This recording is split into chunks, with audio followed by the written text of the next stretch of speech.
വചനവർഷം തിരുവചനവർഷം വചനവർഷം തിരുവചനവർഷം നിന്നിൽ വസിച്ചിടാൻ തിരുവചനവർഷം നിന്നിൽ വസിച്ചിടാൻ വചനമാരി പൊഴിക്കണേ ദൈവമേ തിരുവചനമാക്കി തീർക്കണേ എന്നെ. ഈശോ മിശിഹായ്ക്ക് സ്തുതിയായിരിക്കട്ടെ. പ്രിയപ്പെട്ടവരെ, സുവിശേഷങ്ങളിലെ ദുർഗ്രഹ വചനങ്ങളുടെ ഒരു പഠനത്തിൽ നാം ആയിരിക്കുകയാണ്. ഇന്ന് നമ്മൾ വിശുദ്ധ ലൂക്കായുടെ സുവിശേഷത്തിലെ 4 വചനങ്ങളുടെ വ്യാഖ്യാനങ്ങളാണ് കാണാനായിട്ട് പരിശ്രമിക്കുക. ലൂക്കായുടെ സുവിശേഷം 9-ാം അധ്യായം 60-ാമത്തെ വചനത്തിൽ മരിച്ചവർ തങ്ങളുടെ മരിച്ചവരെ സംസ്കരിക്കട്ടെ, നീ പോയി ദൈവരാജ്യം പ്രസംഗിക്കുക എന്ന് നമ്മൾ കാണുന്നുണ്ട്. അതുപോലെ തന്നെ 9-ാം അധ്യായം 62-ാമത്തെ വചനത്തിൽ കലപ്പയിൽ കൈവച്ചിട്ട് പിന്തിരിഞ്ഞു നോക്കുന്ന ഒരുവനും സ്വർഗരാജ്യത്തിന് യോഗ്യനല്ല എന്ന് പറയുന്നു. 10-ാം അധ്യായം 18-ാമത്തെ വചനത്തിൽ സാത്താൻ സ്വർഗത്തിൽ നിന്ന് ഇടിമിന്നൽ പോലെ നിപതിക്കുന്നത് ഞാൻ കണ്ടു എന്ന ഒരു വചനം നമ്മൾ കാണുന്നുണ്ട്. 12-ാം അധ്യായം 49 മുതൽ 51 വരെയുള്ള വചനങ്ങളിൽ ഭൂമിയിൽ തീയിടാനാണ് ഞാൻ വന്നത്, അത് ഇതിനകം കത്തിജ്വലിച്ചിരുന്നെങ്കിൽ എനിക്കൊരു സ്നാനം സ്വീകരിക്കാനുണ്ട്, അത് നിവൃത്തിയാവോളം ഞാൻ എത്ര ഞെരുങ്ങുന്നു. ഭൂമിയിൽ സമാധാനം നൽകാനാണ് ഞാൻ വന്നിരിക്കുന്നത് എന്ന് നിങ്ങൾ വിചാരിക്കുന്നുവോ? അല്ല, ഭിന്നത എന്ന് ഞാൻ നിങ്ങളോട് പറയുന്നു. ഈ വചനങ്ങളാണ് ഇന്ന് നമ്മൾ വ്യാഖ്യാനിക്കാനായിട്ട് പരിശ്രമിക്കുക. നമുക്ക് ഒരു വായനയിൽ ആ വചനഭാഗത്തിൻ്റെ അർത്ഥം ഗ്രഹിക്കുക അല്പം ബുദ്ധിമുട്ടുള്ളത് കൊണ്ടാണ് ഇതിൻ്റെ ഒരു വ്യാഖ്യാനം നമ്മൾ മനസ്സിലാക്കുന്നത്. ഒന്നാമത്തേത് ലൂക്കായുടെ സുവിശേഷം 9-ാം അധ്യായം 60-ാമത്തെ വചനം, മരിച്ചവർ തങ്ങളുടെ മരിച്ചവരെ സംസ്കരിക്കട്ടെ, നീ പോയി ദൈവരാജ്യം പ്രസംഗിക്കുക. ഈ വചനഭാഗം നമ്മൾ കാണുക, തന്നെ അനുഗമിക്കുവാൻ യേശു ഒരു യുവാവിനെ ക്ഷണിക്കുമ്പോഴാണ്. അയാൾ തൻ്റെ പിതാവിനെ സംസ്കരിക്കാനുള്ള അനുവാദം ഈശോയോട് ചോദിക്കുന്നു. ഇതിന് മറുപടിയായിട്ടാണ് ഈശോ പറയുക, മരിച്ചവർ തങ്ങളുടെ മരിച്ചവരെ സംസ്കരിക്കട്ടെ എന്ന്. നമ്മൾ ഈ ഒരു വചനഭാഗം കാണുന്നത് വിശുദ്ധ ലൂക്കായുടെ സുവിശേഷത്തിൽ ഈശോ ശിഷ്യത്വത്തെക്കുറിച്ച് സംസാരിക്കുന്ന അവസരത്തിലാണ്. ശിഷ്യത്വം ആവശ്യപ്പെടുന്ന ത്യാഗത്തെക്കുറിച്ച് പറയുമ്പോഴാണ് ഈ വചനം നമ്മൾ കാണുക.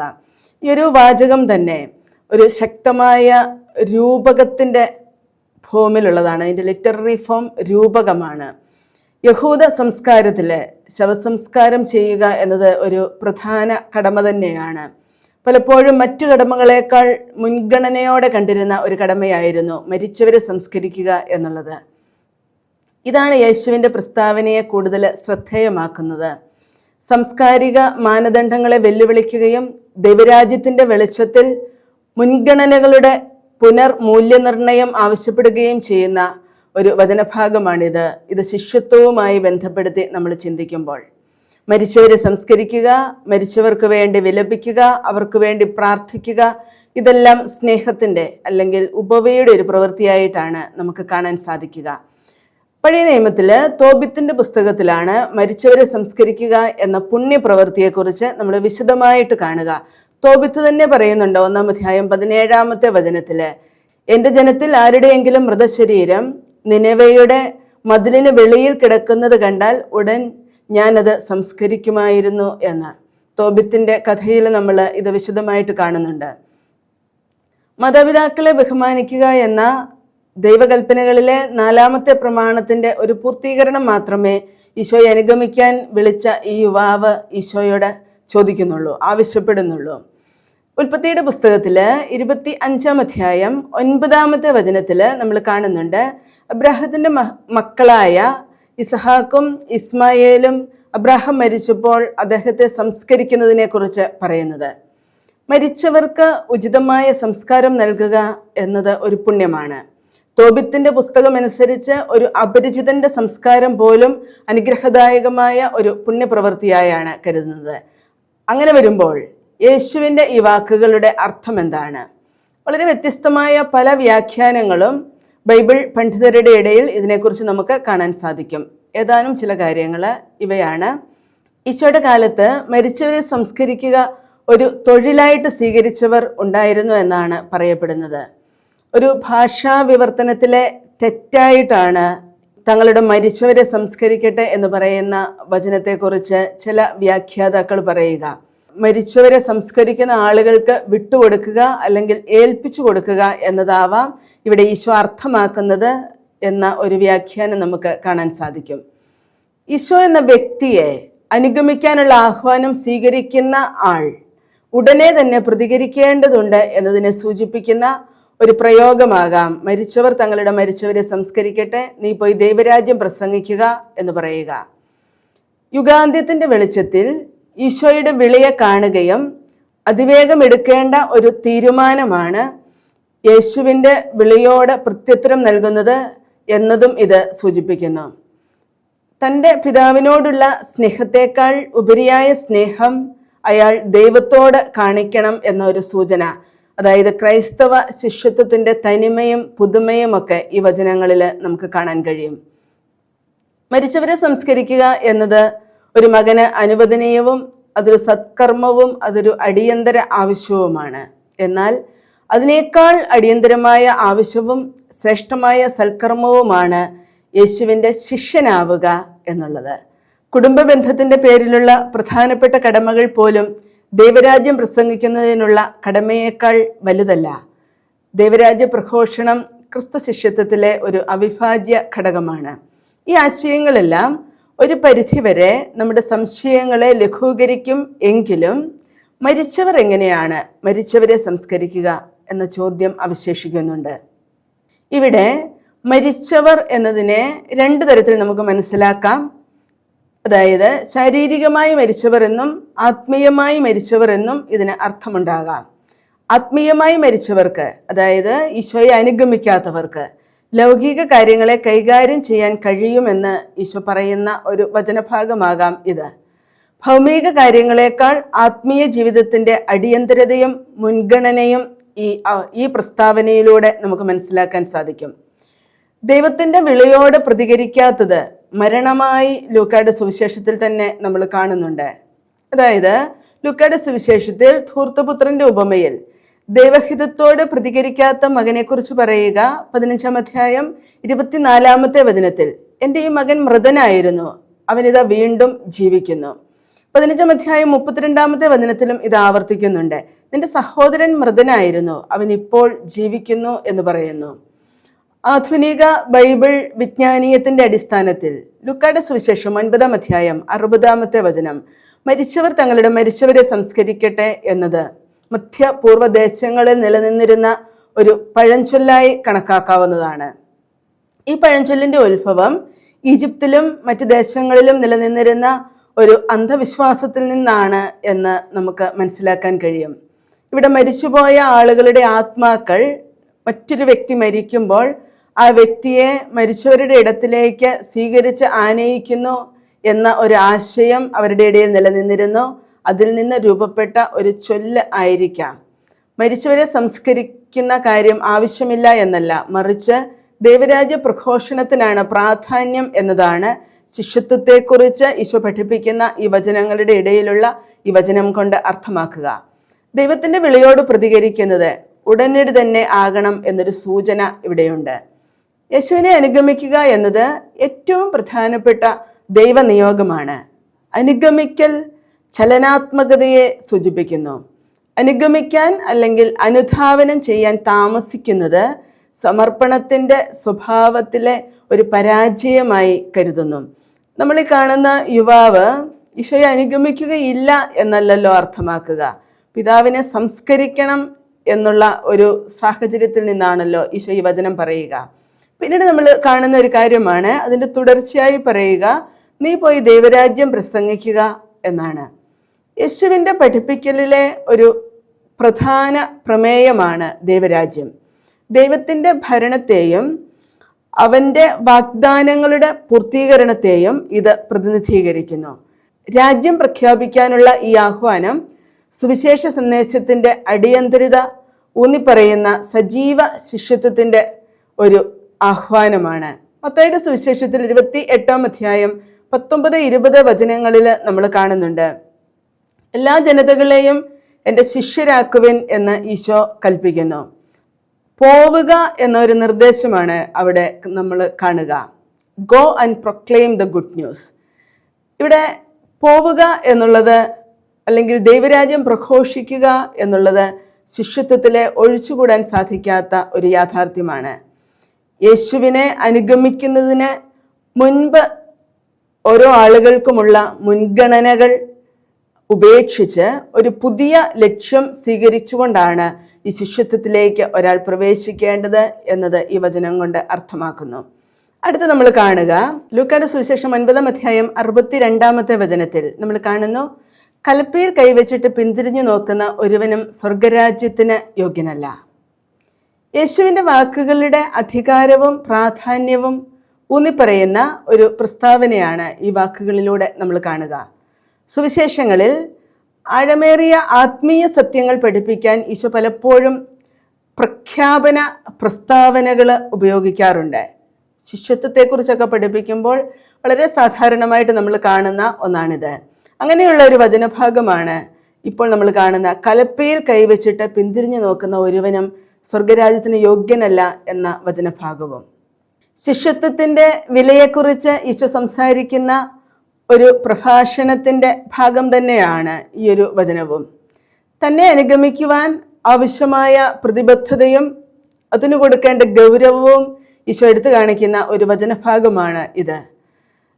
ഈശോയെ അനുഗമിക്കാൻ ഈശോ ഒരാളോട് ആവശ്യപ്പെടുമ്പോൾ ആഹ്വാനം കേട്ടിട്ട് തൻ്റെ വീട്ടുകാരോട് യാത്ര പറയാൻ തന്നെ അനുവദിക്കണമെന്ന് അയാൾ ഈശോയോട് അപേക്ഷിക്കുകയാണ്. ഈ സാഹചര്യത്തിലാണ് പറയുക, കലപ്പയിൽ കൈവച്ചിട്ട് പിന്തിരിഞ്ഞു നോക്കുന്ന ഒരുവനും സ്വർഗരാജ്യത്തിന് യോഗ്യനല്ല എന്നത്. ശിഷ്യത്വം ആവശ്യപ്പെടുന്ന ത്യാഗം തന്നെയാണ് ഈ വചനത്തിൻ്റെയും ഉള്ളടക്കം. ഇതിൽ നമ്മൾ കാണുന്ന സാഹിത്യരൂപം ഒരു ഉപമയാണിത്. ഞാൻ നിന്നെ അനുഗമിക്കും, പക്ഷെ ആദ്യം പോയി എൻ്റെ വീട്ടുകാരോട് വിട വാങ്ങാൻ അനുവദിക്കണം. ഇതിന് പഴയ നിയമവുമായിട്ട് ബന്ധമുണ്ട്. രാജാക്കന്മാരുടെ 1-ാം പുസ്തകം 19-ാം അധ്യായം 19 മുതൽ 21 വരെയുള്ള വചനങ്ങളിൽ ദൈവം ആവശ്യപ്പെട്ടതനുസരിച്ച് എലീശായെ അന്വേഷിച്ചു വരുന്ന ഏലിയ നിലം ഉഴുതുകൊണ്ടിരിക്കുന്ന എലീശായെയാണ് കാണുക. രാജാക്കന്മാരുടെ 1-ാം പുസ്തകം 19-ാം അധ്യായം 20-ാമത്തെ വചനത്തിൽ എലീശ പ്രവാചകനായ ഏലിയായുടെ പ്രവൃത്തിയുടെ അർത്ഥം മനസ്സിലാക്കിയിട്ടെന്നവണ്ണം അദ്ദേഹത്തിൻ്റെ പിന്നാലെ ഓടിച്ചെന്ന് മാതാപിതാക്കളെ ചുംബിച്ച് യാത്ര പറയാൻ അനുവദിക്കണം എന്ന് ആവശ്യപ്പെടുന്നുണ്ട്. പ്രവാചകൻ ഏലീശായെ യാത്ര പറയാൻ അനുവദിക്കുന്നത് നമ്മൾ ഈ വചനഭാഗത്തിൽ കാണുന്നുണ്ട്. ഏലീഷ വീട്ടിൽ ചെന്ന് കാളയെ കൊന്ന് കലപ്പ കത്തിച്ച് മാംസം വേവിച്ച് ജനത്തിന് കൊടുത്ത് യാത്ര പറഞ്ഞ് ഏലിയായെ അനുഗമിക്കുന്നു എന്നാണ് രാജാക്കന്മാരുടെ പുസ്തകത്തിൽ നമ്മൾ വായിക്കുക. ഇവിടെ തൻ്റെ ജോലിയും തൻ്റെ പണിയായുധവും പൂർണ്ണമായും ഉപേക്ഷിച്ചിട്ടാണ് ശിഷ്യൻ പ്രവാചകനെ അനുഗമിക്കുക. ഇത് ശിഷ്യത്വത്തിൻ്റെ ഒരു സ്വഭാവമാണ്. കലപ്പയിൽ കൈവച്ചിട്ട് പിന്തിരിഞ്ഞു നോക്കുക എന്ന പ്രയോഗം കാർഷിക സമ്പ്രദായത്തിൽ ആർക്കും മനസ്സിലാക്കാൻ സാധിക്കുന്ന ഒരു വചനമാണ്. കാരണം നിലം ഉഴുന്ന കലപ്പയോട് ബന്ധിച്ചിട്ട് മൃഗത്തെ നിയന്ത്രിക്കേണ്ടവൻ പുറകോട്ട് നോക്കിയാൽ അതിൻ്റെ നിയന്ത്രണം നന്നായി നടക്കുകയില്ല. അപകട സാധ്യതകൾ ഏറെയാണ്. പഴയ നിയമത്തിൽ തയ്യാറെടുപ്പിനെയും സന്നദ്ധതയെയും വിവരിക്കാൻ പലപ്പോഴും ആലങ്കാരികമായി ഈ നിലമുഴുക എന്നൊരു പ്രയോഗം നമ്മൾ കാണുന്നുണ്ട്. ഹോസിയ പ്രവാചകന്റെ പുസ്തകം 10-ാം അധ്യായം 12-ാമത്തെ വചനത്തിലൊക്കെ ഇത് വളരെ വ്യക്തമാണ്. ഈ വാക്യം ശിഷ്യത്വത്തിലെ ഒരു യാത്രയുടെ തുടക്കത്തെ പ്രതീകപ്പെടുത്തുന്ന ഒരു പ്രവൃത്തിയുടെയോ പ്രതിബദ്ധതയുടെയോ തുടക്കത്തെ സൂചിപ്പിക്കുന്നതാണ്. ഏലിയ എലീശായ്ക്ക് സാവകാശം നൽകിയതുപോലെ ഈശോ തന്നെ അനുഗമിക്കുവാൻ വിളിച്ച യുവാവിന് സാവകാശം നൽകുന്നില്ല. ഇതിൻ്റെ അർത്ഥം എന്തായിരിക്കാം? യേശുവിനെ അനുഗമിക്കാൻ വിളി ലഭിക്കുന്നവർ വ്യവസ്ഥകളില്ലാതെ അനുഗമിക്കണം എന്നത് ഇത് സൂചിപ്പിക്കുന്നു. പിന്തിരിഞ്ഞു നോക്കുക എന്ന് പറയുക, കലപ്പയിൽ കൈവച്ചിട്ട് പിന്തിരിഞ്ഞു നോക്കുക എന്ന് പറയുന്നത്. പിന്തിരിഞ്ഞു നോക്കുക എന്നത് അലസതയെയും ദുഃഖത്തെയും ഒക്കെയാണ് സൂചിപ്പിക്കുക. ഇത് നമ്മൾ വിശുദ്ധ ഗ്രന്ഥത്തിൽ കാണുന്നുണ്ട്. ഉൽപ്പത്തിയുടെ പുസ്തകം 19-ാം അധ്യായം 26-ാമത്തെ വചനത്തില് ലോത്തിന്റെ ഭാര്യ സോതോമിനെ തിരിഞ്ഞു നോക്കിയപ്പോൾ അവൾ ഉപ്പു തൂണായി തീർന്നു എന്ന് നമ്മൾ വചനത്തിൽ വായിക്കുന്നുണ്ട്. ഇതിനൊരു ആത്മീയ അർത്ഥമുണ്ട്. തിരിഞ്ഞു നോക്കുക എന്നത് വിശുദ്ധ ഗ്രന്ഥത്തിൻ്റെ ഈ ഭാഷയിൽ വിഭജിത ഹൃദയത്തെയോ ഭൂതകാലത്തിനോടുള്ള ആഗ്രഹത്തെയോ ഒക്കെയാകാം സൂചിപ്പിക്കുക. ഇത് ഒരാളുടെ ആത്മീയ പുരോഗതിയെ തടസ്സപ്പെടുത്തുന്നുണ്ട്. ശിഷ്യത്വത്തിൻ്റെ പശ്ചാത്തലത്തിൽ യേശു മുന്നോട്ട് വെച്ച പാതയോടുള്ള പൂർണ്ണ പ്രതിബദ്ധതയുടെ അഭാവത്തെയാണ് ഇത് സൂചിപ്പിക്കുക. കലപ്പയിൽ കൈവച്ചിട്ട് പിന്തിരിഞ്ഞു നോക്കുന്നവൻ ദൈവരാജ്യത്തിന് യോഗ്യനല്ല എന്ന് പറയുന്നു. ദൈവത്തിൻ്റെ പരമാധികാരത്തെയും അവൻ്റെ വാഗ്ദാനങ്ങളുടെ പൂർത്തീകരണത്തെയും പ്രതിനിധീകരിക്കുന്ന യേശുവിൻ്റെ പഠിപ്പിക്കലുകളിൽ ദൈവരാജ്യം വീണ്ടും ഒരു കേന്ദ്ര വിഷയമാണ്. രാജ്യത്തിന് യോഗ്യനായിരിക്കുക എന്നത് സന്നദ്ധതയെ സൂചിപ്പിക്കുന്നു. അവിടെ അവിഭാജ്യമായ വിശ്വസ്തതയും സ്ഥിരോത്സാഹവും ആവശ്യമാണ്. ദൈവരാജ്യത്തിൽ പങ്കെടുക്കാൻ പൂർണ്ണ പ്രതിബദ്ധതയും മുൻകൈയും ആവശ്യമുള്ള ശിഷ്യത്വത്തിൻ്റെ ഉയർന്ന നിലവാരത്തെയാണ് ക്രിസ്തുവിൻ്റെ ഈ പ്രസ്താവന സൂചിപ്പിക്കുക. യോഗ്യനായിരിക്കുക എന്ന ആഹ്വാനം നമ്മൾ വിശുദ്ധ ഗ്രന്ഥത്തിലുടനീളം കാണുന്നതാണ്. വിശുദ്ധിക്കും സമർപ്പണത്തിനുമുള്ള ഒരാഹ്വാനം തന്നെയാണ് ഇത്. ഫിലിപ്പിയ ലേഖനത്തിലെ 3-ാം അധ്യായം 13-14 വചനങ്ങളിൽ തൻ്റെ ലക്ഷ്യത്തെക്കുറിച്ച് പൗലോസ്ലിഹ സംസാരിക്കുമ്പോഴും അദ്ദേഹം പറയുക, പിന്നിലുള്ളതിനെ മറന്നിട്ട് മുന്നിലുള്ളതിനെ ലക്ഷ്യമാക്കി ഞാൻ മുന്നേറുന്നു എന്നാണ്. വീണ്ടും നമ്മൾ കാണുക, ലൂക്കായുടെ സുവിശേഷം 10-ാം അധ്യായം 18-ാമത്തെ വചനത്തിൽ നമ്മൾ കാണുന്നു, സാത്താൻ സ്വർഗത്തിൽ നിന്ന് ഇടിമിന്നൽ പോലെ നിബദിക്കുന്നത് ഞാൻ കണ്ടു എന്ന്. ലൂക്കായുടെ സുവിശേഷം 10-ാം അധ്യായം 1 മുതൽ 12 വരെയുള്ള വചനങ്ങളും 17 മുതൽ 20 വരെയുള്ള വചനങ്ങളും ഈശോ 72 പേരെ പ്രേക്ഷിത വേലയ്ക്ക് അയക്കുന്നതും അവർ മടങ്ങിയെത്തുന്നതുമായിട്ടുള്ള ഒരു വചനഭാഗമാണ്. അതിനുള്ളിലാണ് നമ്മൾ കാണുക ഈശോ പറയുന്ന ഒരു വചനം, സാത്താൻ സ്വർഗത്തിൽ നിന്ന് ഇടിമിന്നൽ പോലെ നിബദിക്കുന്നത് ഞാൻ കണ്ടു എന്ന്. ഈശോ 72 പേരെ തിരഞ്ഞെടുത്ത് 2 പേരായി അവരെ നാട്ടിൻപുറങ്ങളിലും പട്ടണങ്ങളിലുമെല്ലാം അയച്ചു. അവർ തിരിച്ചെത്തി, നിന്റെ നാമത്തിൽ പിശാചുകൾ പോലും ഞങ്ങൾക്ക് കീഴ്പ്പെടുന്നു എന്ന് പറയുന്നു.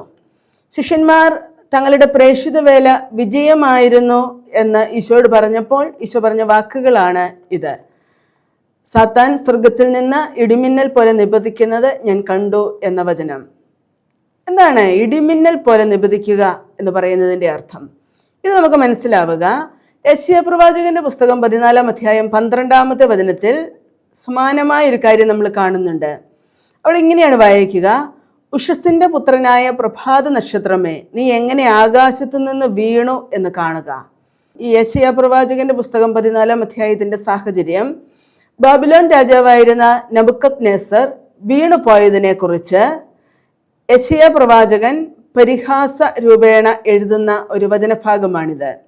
ബാബിലോൺ രാജാവിനെ പാതാളത്തിന്റെ അധിപനായ പിശാചിനോടാണ് യെശയ്യാ പ്രവാചകൻ ഉപമിക്കുന്നത്. അതിന് കാരണമുണ്ട്. കനാന്യരുടെ ഐതിഹ്യമനുസരിച്ച് പ്രഭാത നക്ഷത്രമായ അത്താർ സ്വർഗത്തിലെ ഏറ്റവും ഉന്നതമായ സ്ഥാനം നേടാൻ ശ്രമിച്ചു. ഇതൊരു ഐതിഹ്യമാണ്.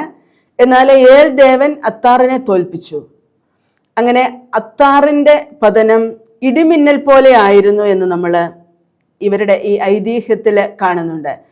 ഇതിനോട് സമാനമായിട്ട് വെളിപാട് പുസ്തകത്തിലും സാത്താൻ്റെ അധപതനത്തെക്കുറിച്ച് പറയുക. വെളിപാട് പുസ്തകം 12-ാം അധ്യായം 9-ാം വചനത്തിൽ ഭൂമിയിലേക്ക് വലിച്ചെറിയപ്പെട്ട സർപ്പത്തെക്കുറിച്ച് പ്രതിപാദിക്കുന്നുണ്ട്.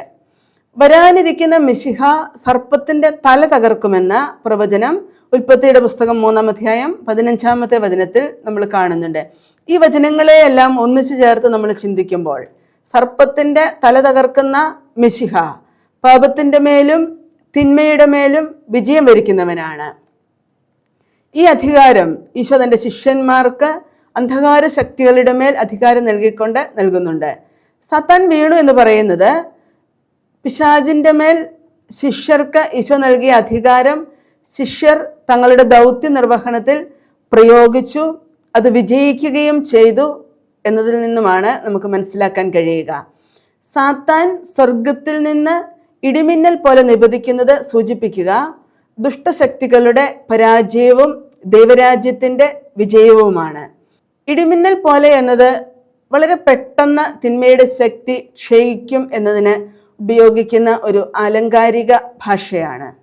ഈശോ ശിഷ്യരെ തിരുത്തുന്ന ഒരു ഭാഗമായി ഈ വചനത്തെ നമുക്ക് കാണാം. കാരണം തൊട്ടടുത്തുള്ള വചനത്തിൽ ഇങ്ങനെയാണ് കാണുക. ലൂക്കായുടെ സുവിശേഷം 10-20 വചനത്തിൽ, സാത്താന്റെ മേൽ പോലും അധികാരമുണ്ട് എന്നതിലല്ല നിങ്ങൾ സന്തോഷിക്കേണ്ടത്, മറിച്ച് നിങ്ങളുടെ പ്രവർത്തികൾ മൂലം നിങ്ങളുടെ പേരുകൾ സ്വർഗത്തിൽ എഴുതപ്പെട്ടിരിക്കുന്നു എന്നതിൽ സന്തോഷിക്കുവാൻ എന്നാണ് ഈശോ പറയുക. പ്രേക്ഷിത പ്രവർത്തനങ്ങൾക്കായി വിളിക്കപ്പെട്ടിരിക്കുന്ന ശിഷ്യന്മാർ ആത്യന്തികമായി ദൈവവുമായി ഒന്നായിരിക്കുന്നതിലാണ് പൂർണ്ണമായ സന്തോഷം കണ്ടെത്തേണ്ടത്. എല്ലാ വിജയവും ദൈവത്തിൽ നിന്നാണ് വരുന്നത്. ശുശ്രൂഷയിലെ വിജയം ദൈവത്തിൻ്റെ വിജയമാണ്. അതുകൊണ്ട് പ്രതീകാത്മക ഭാഷയിലാണ് ഇവിടെ പറയുക. ഇത് യേശുവിനുണ്ടായ ഒരു ദർശനമായിരിക്കുകയില്ല, മറിച്ച് തങ്ങളുടെ ദൗത്യം പൂർണ്ണ വിജയമായതിൽ ആഹ്ലാദിക്കുന്ന ശിഷ്യന്മാർക്കുള്ള ഒരു താക്കീതാണ്. ബൈബിൾ വ്യാഖ്യാനത്തിൽ മറ്റ് വാക്യങ്ങളുമായി ബന്ധപ്പെടുത്തി വ്യാഖ്യാനിക്കുമ്പോഴാണല്ലോ നമുക്കതിൻ്റെ അർത്ഥം പൂർണ്ണമായിട്ട് വ്യക്തമാവുക. അന്ധകാര ശക്തികളുടെ മേൽ ശിഷ്യർക്ക് അധികാരം നൽകിയിരിക്കുന്നു. സുവിശേഷത്തിൻ്റെ ശക്തി തിന്മയെ ഉന്മൂലനം ചെയ്യുന്നതാണ് എന്നതിൻ്റെ സൂചനയാണ് ഈ വചനങ്ങളിൽ നമുക്ക് കാണാൻ കഴിയുക. അടുത്ത് നമ്മൾ കാണുക ലൂക്കായുടെ സുവിശേഷം 12 49 മുതൽ 51 വരെയുള്ള വചനങ്ങളാണ്. അവിടെ നമ്മൾ കാണുന്നത് പ്രധാനമായിട്ടും 3 കാര്യങ്ങളാണ് നമുക്ക് മനസ്സിലാക്കാൻ കുറച്ച് ബുദ്ധിമുട്ടുള്ള വചനഭാഗങ്ങൾ. ഒന്നാമത്തേത്, ഭൂമിയിൽ തീയിടാനാണ് ഞാൻ വന്നത്, അത് ഇതിനകം കത്തിജ്വലിച്ചിരുന്നെങ്കിൽ. ഈശോ പറയുന്ന വചനമാണ്. അടുത്തത്, എനിക്കൊരു സ്നാനം സ്വീകരിക്കാനുണ്ട്, അത് നിവൃത്തിയാവോളം ഞാൻ എത്ര ഞെരുങ്ങുന്നു. മറ്റൊന്ന് നമ്മൾ കാണുക, ഭൂമിയിൽ സമാധാനം നൽകാനാണ് ഞാൻ വന്നിരിക്കുന്നത് എന്ന് നിങ്ങൾ വിചാരിക്കുന്നുവോ? അല്ല, ഭിന്നത എന്ന് ഞാൻ നിങ്ങളോട് പറയുന്നു. നമുക്ക് ഒന്നാമതായിട്ട്, യേശു വന്നത് ഭൂമിയിൽ തീയിടാനാണോ? അതിൻ്റെ വ്യാഖ്യാനം എന്താണെന്ന് നമുക്ക് കാണാം. ഭൂമിയിൽ തീയിടാനാണ് ഞാൻ വന്നത്, അത് ഇതിനകം കത്തിജ്വലിച്ചിരുന്നെങ്കിൽ. ലൂക്കായുടെ സുവിശേഷം 12 വചനത്തില് തീയിടുക എന്നതിന് ഉപയോഗിച്ചിരിക്കുന്ന അഗ്നി എന്ന പദം അതേ വാക്ക് തന്നെയാണ് സ്നാപക യോഹന്നാന്റെ പ്രഭാഷണത്തിൽ ലൂക്കായുടെ സുവിശേഷം 3 വചനത്തിൽ അവനോ പരിശുദ്ധാത്മാവിനാലും അഗ്നിയാലും സ്നാനം നൽകും എന്ന് പറയുമ്പോൾ ഉപയോഗിക്കുക. മത്തായിയുടെ സുവിശേഷത്തിലും അഗ്നിയാൽ സ്നാനം നൽകുമെന്ന് 3 വചനത്തിൽ ഇതേ കാര്യം തന്നെ നമ്മൾ കാണുന്നുണ്ട്. പഴയ നിയമത്തിൽ ദൈവം മോശയ്ക്ക് അഗ്നിയിൽ പ്രത്യക്ഷപ്പെട്ടു. പുറപ്പാടിൻ്റെ പുസ്തകം 3 വചനത്തിൽ മുൾപ്പടർപ്പിൽ ജ്വലിച്ചുയർന്ന അഗ്നിയിൽ കർത്താവിൻ്റെ ദൂതൻ മോശയ്ക്ക് പ്രത്യക്ഷപ്പെട്ടു. അതുപോലെ തന്നെ സംഖ്യയുടെ പുസ്തകത്തിൽ 9 15-16 വചനങ്ങളിൽ നമ്മളിങ്ങനെ വായിക്കുന്നുണ്ട്, സാക്ഷ്യകൂടാരം സ്ഥാപിച്ച ദിവസം മേഘം അതിനെ ആവരണം ചെയ്തു. അഗ്നി പോലെ പ്രകാശിച്ചുകൊണ്ട് സന്ധ്യ മുതൽ പ്രഭാതം വരെ അത് കൂടാരത്തിന് മുകളിൽ നിന്നു. പകൽ മേഘവും രാത്രി അഗ്നിയും കൂടാരത്തെ ആവരണം ചെയ്തു. ഇതെല്ലാം പഴയ നിയമത്തിൽ ദൈവിക സാന്നിധ്യത്തെ സൂചിപ്പിക്കുന്ന ഒരു പ്രതീകമായിട്ടാണ് അഗ്നിയെ നമുക്ക് കാണാൻ സാധിക്കുക. ദൈവിക സാന്നിധ്യം, ന്യായവിധി, ശക്തീകരണം ഇവയെല്ലാം ഇവിടെ സൂചനയാകുന്നുണ്ട്. യെശയ്യാ പ്രവാചകന്റെ പുസ്തകത്തിലെ യെശയ്യായ്ക്കുണ്ടായ ദർശനത്തിൽ 6 വചനത്തില് നമ്മൾ ഇങ്ങനെയാണ് വായിക്കുക, സെറാഫുകളിൽ ഒന്ന് ബലിപീഠത്തിൽ നിന്നുകൊണ്ട് എടുത്ത ഒരു തീക്കനലുമായി എൻ്റെ അടുത്തേക്ക് വന്നു, അധരത്തിൽ സ്പർശിച്ചു, എൻ്റെ മാലിന്യം നീക്കി, പാപം ക്ഷമിച്ചു എന്ന് നമ്മൾ കാണുന്നുണ്ട്. ഈ അഗ്നി ലൂക്കായുടെ വിവരണത്തില് 3 വചനത്തില്, പിന്നീട് നമ്മൾ 17 29 വചനത്തില് ഒക്കെ കാണുക പരിശുദ്ധാത്മാവിനെയും ന്യായവിധിയെയും ഒക്കെ സൂചിപ്പിക്കുന്നതാണ്. പന്തക്കുസ്തായുടെ സംഭവത്തിലും നടപടി പുസ്തകം 2 3-4 വചനങ്ങളിലെ അഗ്നിജ്വാലകൾ പോലുള്ള നാവുകൾ തങ്ങൾ ഓരോരുത്തരുടെയും മേൽ വന്നു നിൽക്കുന്നതായി അവർ കണ്ടു. ഇവിടെയും അഗ്നി പരിശുദ്ധാത്മാവിനെയാണ് സൂചിപ്പിക്കുക. സുവിശേഷ പ്രഘോഷണത്തിന് സഭയെ ശക്തിപ്പെടുത്തുന്നത് ദൈവത്തിൻ്റെ പരിശുദ്ധാത്മാവാണ്. ദൈവ വചനം പ്രഘോഷിക്കുമ്പോൾ വചനത്തെ പഴയ നിയമത്തിലെ അഗ്നിയോട് ഉപമിക്കുന്നതായിട്ട് നമ്മൾ കാണുന്നുണ്ട്. ദൈവവചനത്തെ അഗ്നിയോടും പാറയെ തകർക്കുന്ന കൂടത്തോടുമാണ് ജെറമ്യാ പ്രവാചകന്റെ പുസ്തകം 23-ാം അധ്യായം 27-ാമത്തെ വചനത്തിൽ സാദൃശ്യപ്പെടുത്തുന്നത്. അഗ്നിയിൽ രണ്ട് കാര്യങ്ങളാണ് സംഭവിക്കുക. ശുദ്ധീകരണം സംഭവിക്കുന്നുണ്ട്, നാശം സംഭവിക്കുന്നുണ്ട്. യേശുവിൻ്റെ ദൈവരാജ്യ പ്രഘോഷണ ദൗത്യം നിർവഹിക്കപ്പെടുമ്പോൾ ലോകം മുഴുവൻ അഗ്നിയാൽ എന്ന പോലെ ശുദ്ധമാക്കപ്പെടുന്നു. ദൈവത്തിൻ്റെ പരിശുദ്ധാത്മാവ് ഈശോയുടെ ദൈവരാജ്യ പ്രഘോഷണത്തിലൂടെ ഈ ലോകത്തിൽ ആകമാനം മാറ്റമുണ്ടാക്കുന്നു. യേശുവിൻ്റെ വരവ് തന്നെ നിലവിലുള്ള സാമൂഹിക മത വ്യവസ്ഥകളെ വെല്ലുവിളിക്കുകയും എല്ലാവരെയും മാനസാന്തരത്തിന് ആഹ്വാനം ചെയ്യുകയും അങ്ങനെ ഒരു പുതിയ ഉടമ്പടിക്ക് തുടക്കമിടുകയും ചെയ്ത ഒന്നാണല്ലോ. അതുപോലെ തന്നെ പഴയ നിയമത്തിലെ നാശത്തെ നശിപ്പിക്കുന്നതിനെ സൂചിപ്പിക്കുന്നതായിട്ട് അഗ്നിയെ നമ്മൾ കാണുന്നുണ്ട്. ലേവ്യരുടെ പുസ്തകം 13-ാം അധ്യായം 52-ാമത്തെ വചനത്തില് അശുദ്ധമായ വസ്ത്രങ്ങൾ അഗ്നിയിൽ ദഹിപ്പിക്കണമെന്ന് നമ്മൾ കാണുന്നുണ്ട്. ഉൽപ്പത്തിയുടെ പുസ്തകം 19-ാം അധ്യായം 24-ാമത്തെ വചനത്തില് കർത്താവ് ആകാശത്ത് നിന്ന് സോദോമിലും ഗോമോറയിലും അഗ്നിയും ഗന്ധകവും വർഷിച്ച് നശിപ്പിച്ചു എന്ന് നമ്മൾ കാണുന്നുണ്ട്. വചനമനുസരിച്ച് ജീവിക്കുന്നവരെ ആത്മാവാകുന്ന അഗ്നി ശുദ്ധീകരിക്കുന്നു. ദൈവവചനത്തോട് മറുതലിച്ച് നിൽക്കുന്നവരെ പരിശുദ്ധാത്മാവ് വിധിക്കുന്നു. ഇത് നമുക്ക് ദൈവവചനത്തിന്റെ അടിസ്ഥാനത്തിൽ മനസ്സിലാക്കാൻ സാധിക്കും. അങ്ങനെ വരുമ്പോൾ യേശു ഭൂമിയിലിട്ട തീ പരിശുദ്ധാത്മാവാണ് എന്ന് വ്യാഖ്യാനിക്കുന്നതാണ് കൂടുതൽ ഉചിതമായിട്ടുള്ള ഒരു വ്യാഖ്യാനം. പരിശുദ്ധാത്മാവ് ഒരുവനെ അനുതാപത്തിലേക്കും അവസാന ശുദ്ധീകരണത്തിലേക്കും നയിക്കുന്നു. തീയുടെ പ്രതിച്ഛായ വിശ്വാസികളുടെ ശുദ്ധീകരണത്തെയും അവനെ നിരസിക്കുന്നവരുടെ ന്യായവിധിയെയുമാണ് സൂചിപ്പിക്കുക. രണ്ടാമത് നമ്മൾ കാണുക, അത് ഇതിനകം കത്തിജ്വലിച്ചിരുന്നെങ്കിൽ എന്ന് ഈശോ പറയുന്നതാണ്. ഈശോ ഈ ലോകത്തില് കത്തിജ്വലിപ്പിക്കുന്നതിന് ആഗ്രഹിച്ച അഗ്നി ഉണ്ടാകണമെങ്കിൽ അവിടുത്തേക്ക് ഒരു സ്നാനം സ്വീകരിക്കേണ്ടിയിരിക്കുന്നു എന്ന് നമ്മൾ ഈ വചനങ്ങളിൽ കാണുന്നു.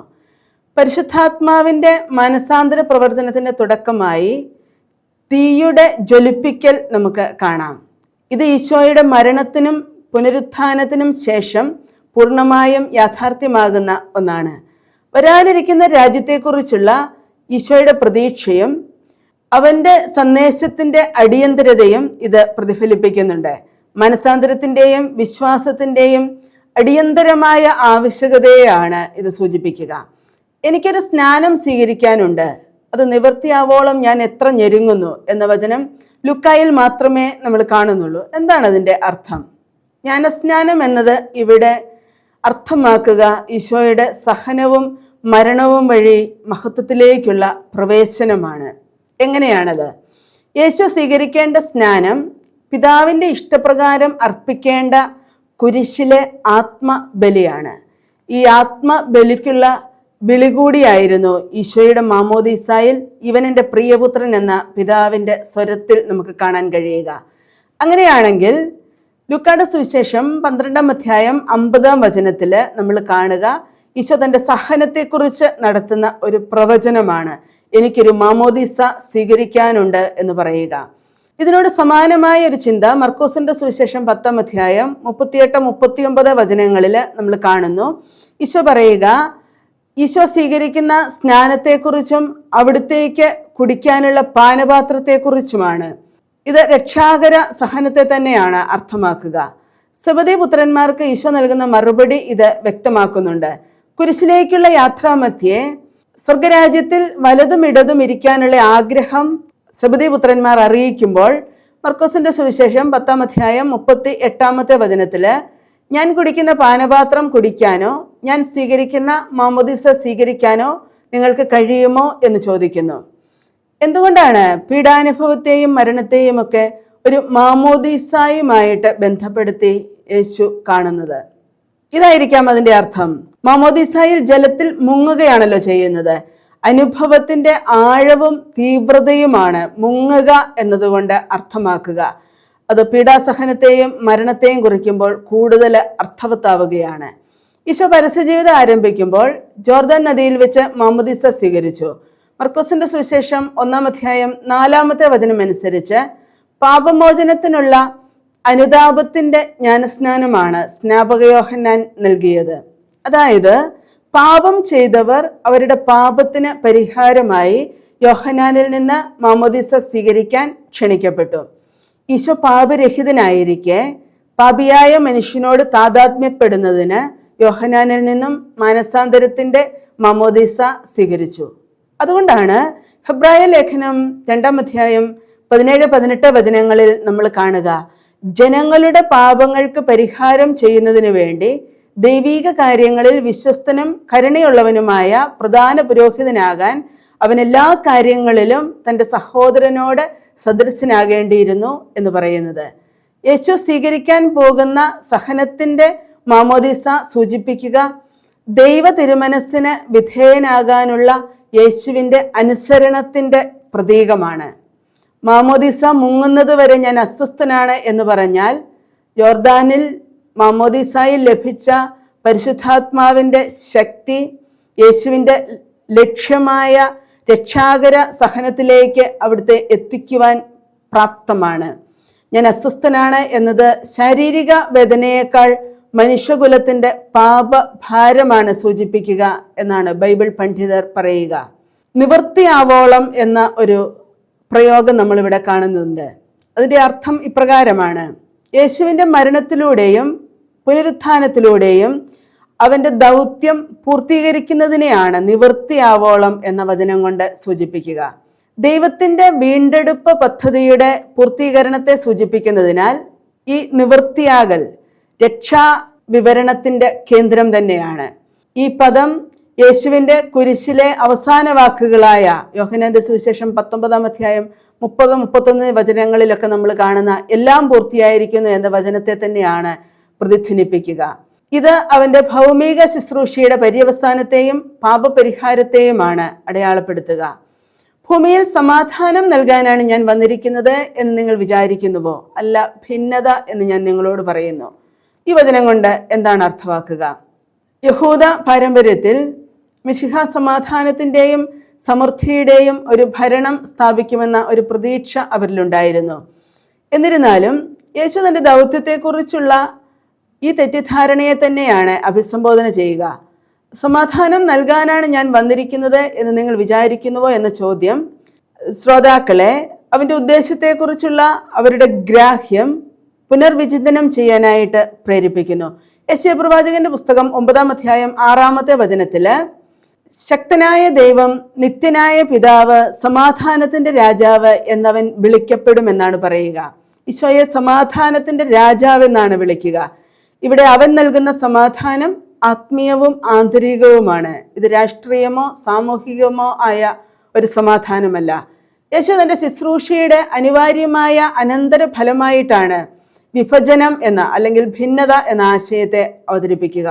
സമാധാന രാജാവ് എന്ന നിലയിലുള്ള തൻ്റെ പങ്കിന് വിരുദ്ധമല്ല ഈ ഭിന്നത എന്ന വാക്ക്, മറിച്ച് തൻ്റെ സന്ദേശത്തോടുള്ള മനുഷ്യന്റെ പ്രതികരണത്തിന്റെ യാഥാർത്ഥ്യത്തെ തന്നെയാണ് ഇത് എടുത്തു കാണിക്കുക. സുവിശേഷത്തോടുള്ള വ്യത്യസ്ത പ്രതികരണങ്ങളിൽ നിന്നാണ് ഈ ഭിന്നത എന്ന വാക്കുണ്ടാകുന്നത്. ചിലർ അവൻ്റെ പഠിപ്പിക്കലുകൾ സ്വീകരിക്കുകയും മറ്റുള്ളവർ നിരസിക്കുകയും ചെയ്തു എന്ന് നമ്മൾ സുവിശേഷത്തിലുടനീളം കാണുന്നുണ്ട്. ക്രിസ്തുവിനെ അനുഗമിക്കുന്നവരെയും അനുഗമിക്കാത്തവരെയും തമ്മിൽ ഈ ഒരു വചനം വേർതിരിക്കുന്നുണ്ട്. ഈ ഭിന്നത പ്രവചനത്തിന്റെ പൂർത്തീകരണവും യഥാർത്ഥ വിശ്വാസികളെ വേർതിരിക്കുന്ന ഒരുതരം ശുദ്ധീകരണ പ്രക്രിയയുമാണ്. സഹനത്തിൻ്റെയും ത്യാഗത്തിൻ്റെയും മാർഗത്തിൽ കൂടിയാണ് ശിഷ്യന്മാർ ചരിക്കേണ്ടത് എന്നതിൻ്റെ സൂചന. ലോകത്തിൻ്റെതായ സമാധാനമല്ല യേശു വാഗ്ദാനം ചെയ്യുന്നത്. സമാധാനം വഴി യേശു മനുഷ്യനെ പൂർണ്ണമായി രക്ഷിക്കുന്നു. യേശു വരുമ്പോൾ ഈ ലോകത്തിന്റെ സന്തോഷവും സംതൃപ്തിയും പൂർണ്ണമാകുമെന്ന് യഹൂദർ പ്രതീക്ഷിച്ചിരുന്നു. അതുകൊണ്ടാണ് ഭൂമിയിൽ സമാധാനം നൽകാനാണ് ഞാൻ വന്നതെന്ന് നിങ്ങൾ വിചാരിക്കുന്നുവോ? ഭിന്നത എന്ന് ഈശോ പറയുക. ക്രൂശിതനായി അവഹേളിക്കപ്പെട്ടവനെ അനുകരിക്കുക എന്നത് അപമാനകരമാണ്. ഈ വെല്ലുവിളി ഇന്നും നിലനിൽക്കുന്നു. ഇതാണ് ഈ വചനഭാഗം നമ്മളോട് പറയുക.